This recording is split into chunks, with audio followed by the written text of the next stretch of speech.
प्रिय बंधू भगिनीनो, मी फादर डॉक्टर पॅट्रिक मार्सेलिन डिसूजा।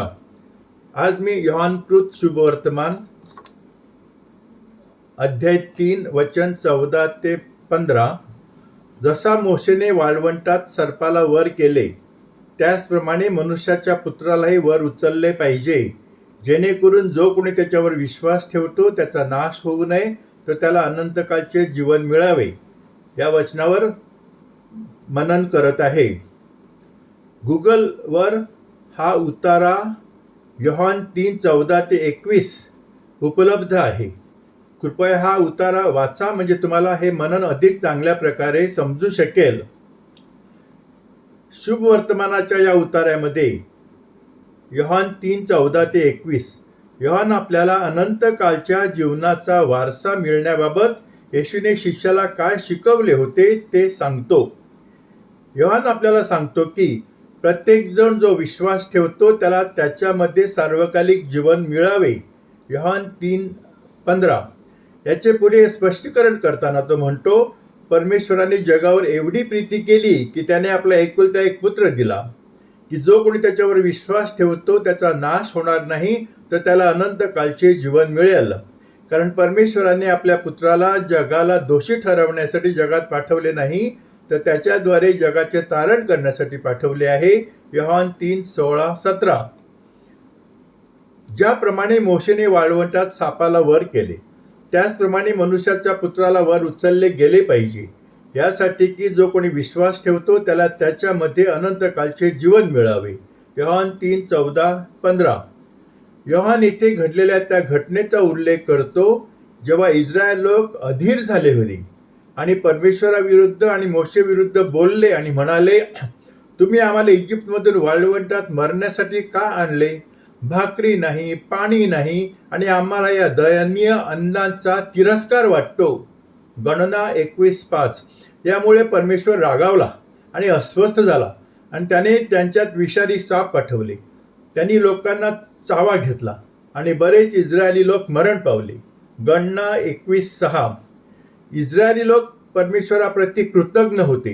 त्यांना इजिप्तमधील गुलामगिरीतून बाहेर काढणे, नंतर त्यांना वचन दिलेल्या भूमीपर्यंतच्या प्रवासात मार्गदर्शन करणे आणि उपाशी असताना त्यांना मान्ना आणि लहान पक्षी प्रदान करणे यासारखे परमेश्वराने त्यांच्यासाठी खूप काहीतरी केले होते। त्यामुळे हा कृतज्ञपणाचा प्रकार अनाठायी होता आणि बरोबरच प्रभू त्यांच्यावर खूप रागावला आणि नाराज झाला, आणि म्हणून त्याने त्यांच्या कृतज्ञपणाबद्दल त्यांच्यामध्ये विषारी साप पाठवून त्यांना शिक्षा करण्याचा निर्णय घेतला। त्या सापांनी त्यांच्यापैकी अनेकांना चावले आणि त्यांना ठार केले। या इस्रायल लोकांनी परमेश्वर आणि मोशेविरुद्ध कुरकुर करून परमेश्वराप्रती कृतज्ञपणा दाखवला होता आणि त्यांना मिळालेल्या शिक्षेला ते पात्र होते। आणि लक्षात ठेवा, ते त्यांच्या ह्या प्रवासापूर्वीही कृतज्ञ होते, जेथे वाळवंटात संपूर्ण समुदाय मोशे आणि अहरोन विरुद्ध कुरकुर करीत होता। इस्रायल लोक त्यांना म्हणाले, आपण इजिप्तमध्ये परमेश्वराच्या हाताने मेले असते तर ते बरे झाले असते। तेथे आम्ही मांसाच्या भांड्यावर बसलो आणि आम्हाला पाहिजे असलेले सर्व अन्न खाल्ले, परंतु तुम्ही आम्हाला वाळवंटात आणले आहे, जेणेकरून या संपूर्ण सभेला उपाशी मरावे लागेल। निर्गम 16:2-3 आणि त्यावेळी परमेश्वराने त्यांना स्वर्गातून भाकरही पुरवली होती। इस्रायलच्या लोकांनी अन्नाला मान्ना म्हटले। ते कोथिंबिरीच्या दाण्यासारखे पांढरे होते आणि मधाने बनवलेल्या वेफरसारखे चवीचे होते। निर्गम 16:31 या घटनांवरून दिसून येते की परमेश्वर आपल्याकडून झालेल्या कृतज्ञपणाची कदर करत नाही। त्याने आपल्यासाठी जे केले आहे आणि तो आपल्यासाठी जे करत आहे त्या सर्व गोष्टींसाठी आपण त्याचे कृतज्ञ असावे अशी त्याची इच्छा नाही, तर आपण त्याचे कृतज्ञ असावे अशी त्याची इच्छा आहे। जेव्हा आपण परमेश्वराबद्दल कृतज्ञ असतो तेव्हा आपण स्वतःला परमेश्वराच्या प्रेमापासून आणि कृपेपासून वंचित ठेवत असतो, हे आपण लक्षात ठेवले पाहिजे। आपल्या कुटुंबातील सदस्य, नातेवाईक, मित्र आणि इतर सर्व लोकांसह ज्यांनी आपल्यासाठी खूप काहीतरी केलेलं आहे त्या सर्व चांगल्या गोष्टींसाठी आणि आपल्या जीवनात आपल्याला संकटकाळी मदत केल्याबद्दल आपण त्यांचे आभारी असले पाहिजे, आपण कृतज्ञ असले पाहिजे। जेव्हा आपण आपल्या जवळच्या आणि प्रिय व्यक्तींबद्दल आणि आपल्या जीवनात महत्त्वाची भूमिका बजावलेल्या इतरांबद्दल कृतज्ञ होतो, तेव्हा आपण त्यांच्या प्रेम आणि आदरापासून स्वतःला वंचित ठेवत असतो. त्यांच्या कृतज्ञपणाबद्दल परमेश्वराकडून शिक्षा झाल्यानंतर इस्रायल लोकांनी पश्चाताप केला आणि ते मोशेकडे आले आणि म्हणाले, आम्ही परमेश्वराविरुद्ध आणि तुमच्या विरुद्ध बोललो, तेव्हा आम्ही पाप केले आहे. परमेश्वराने आमच्यापासून हे साप काढून घ्यावे म्हणून प्रार्थना करा. गणना 21:7. त्यांना पश्चाताप झाल्याचे पाहून मोशेने त्यांच्यासाठी प्रार्थना केली. परमेश्वराबद्दल आणि ज्यांनी आपल्यासाठी खूप काही केले आहे त्याबद्दल आपल्या कृतज्ञपणाबद्दल आपल्यालाही पश्चाताप करणे आवश्यक आहे. काही लोक मात्र त्यांच्या कृतज्ञपणाबद्दल पश्चाताप करण्याची तसदी घेत नाहीत. ते परमेश्वर आणि त्यांच्या जीवनात त्यांना मदत करणाऱ्या लोकांकडे दुर्लक्ष करत राहतात. कृतज्ञपणाने आपली माणुसकी कमी केली जाते. प्राणी आणि पक्षी देखील इतर प्राणी आणि पक्षी आणि त्यांच्या अडचणीत मदत करणाऱ्या किंवा दुर्दैवी परिस्थितीत त्यांचे प्राण वाचवणाऱ्या माणसांप्रती कृतज्ञता व्यक्त करत असतात. प्राणी आणि पक्ष्यांबद्दल कृतज्ञता दर्शवणारे प्राण्यांचे आणि पक्ष्यांचे असे अनेक व्हिडिओ आहेत. जेव्हा आपण त्यांच्या कृतज्ञतेची तुलना आपल्या कृतज्ञतेपाशी करतो तेव्हा आपल्याला नम्र वाटते. तुम्ही खालील लिंकवर क्लिक करा. ही लिंक मी पाठवलेली आहे. तुम्हाला ह्या मननाचं जे मी पाठवलेलं आहे, स्पष्टीकरण पाठवलेलं आहे, लेखी पाठवलेलं आहे, ते पहा, ते टेक्स्ट पहा आणि तिथे ही लिंक मी दिलेली आहे. त्या लिंकवर जा आणि तुम्हाला असे अनेक व्हिडिओ दिसतील. या कृतज्ञ प्राणी आणि पक्ष्यांकडून आपण शिकले पाहिजे. ते आपल्याला कृतज्ञ राहण्यास आणि आपली माणुसकी टिकून ठेवण्यासाठी शिकवतील. परमेश्वर मोशेला म्हणाला, साप बनवून खांबावर ठेव. ज्याला साप चावला आहे तो ते पाहू शकतो आणि जगू शकतो. म्हणून मोशेने पितळेचा साप बनवला आणि खांबावर ठेवला. मग जेव्हा कोणाला साप चावला आणि त्याने पितळेच्या सापाकडे पाहिले तेव्हा ते जगले. गणना 21:8-9. ही घटना आपल्याला दाखवते की जेव्हा आपण पश्चाताप करतो तेव्हा परमेश्वर आपल्याला आपल्या चुकांची क्षमा करतो. म्हणून आपण आपल्या जीवनावर आणि आपल्या वर्तनावर सतत चिंतन केले पाहिजे आणि आपल्या चुकीच्या कृत्यांसाठी आणि आपल्या पापी वागणुकीसाठी पश्चाताप केला पाहिजे आणि परमेश्वर आपल्याला नक्कीच क्षमा करील. मोशेने पितळेचा साप बनवून खांबावर ठेवला आणि त्याने ज्याला साप चावला तो पितळेच्या सापाकडे पाहून वाचला. गणना 21:8-9. येशू म्हणतो, ज्याप्रमाणे मोशेने वाळवंटात सापाला वर गेले त्याचप्रमाणे मनुष्याच्या पुत्राला वर उचलले पाहिजे, यासाठी की जो कोणी विश्वास ठेवतो त्याला त्याच्यामध्ये अनंतकालचे जीवन मिळावे. योहान 3:14-15.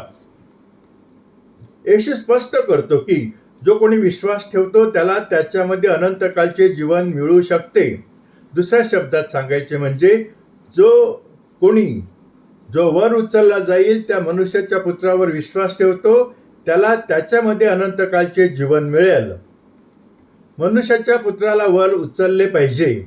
आता मनुष्याच्या पुत्राला वर उचलणे याचा अर्थ म्हणजे काल्वरी डोंगरावर येशूला वधस्तंभावर खिळणे होय.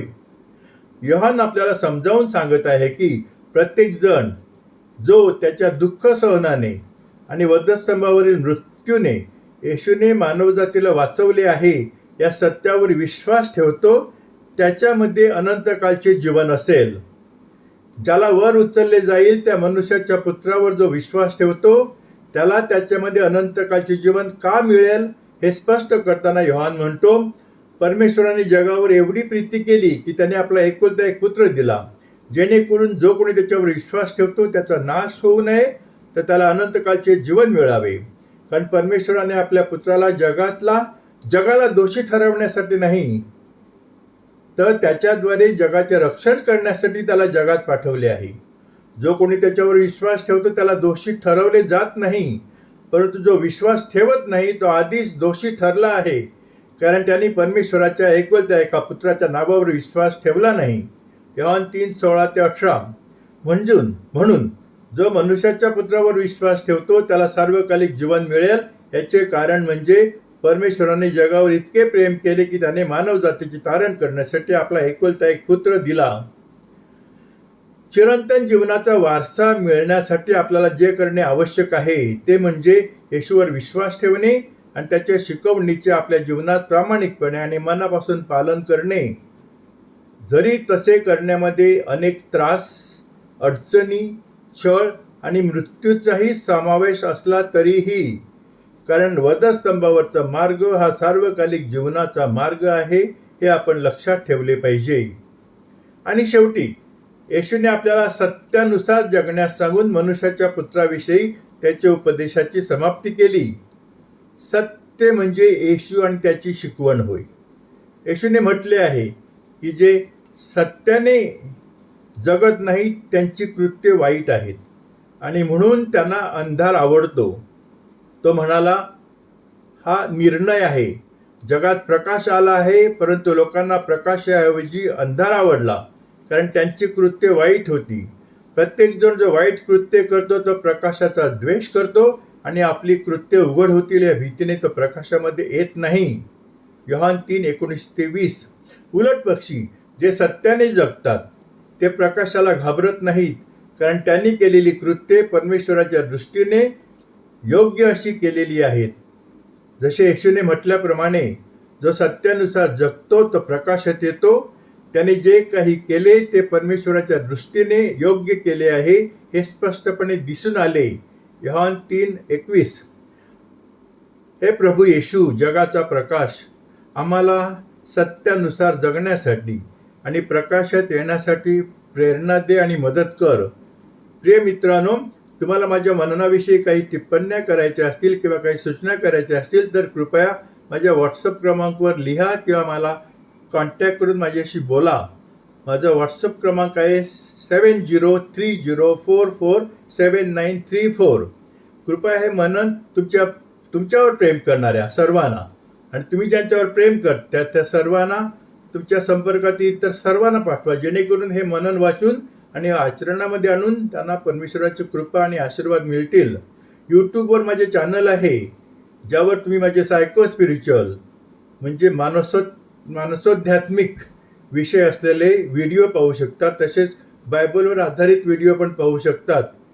तुम्हाला तुमच्या वैयक्तिक आणि तिच्या कुटुंबातील सदस्यांना, मित्रांना आणि जवळच्या व्यक्तींना आणि प्रियजनांना हे व्हिडिओज मदत करतील.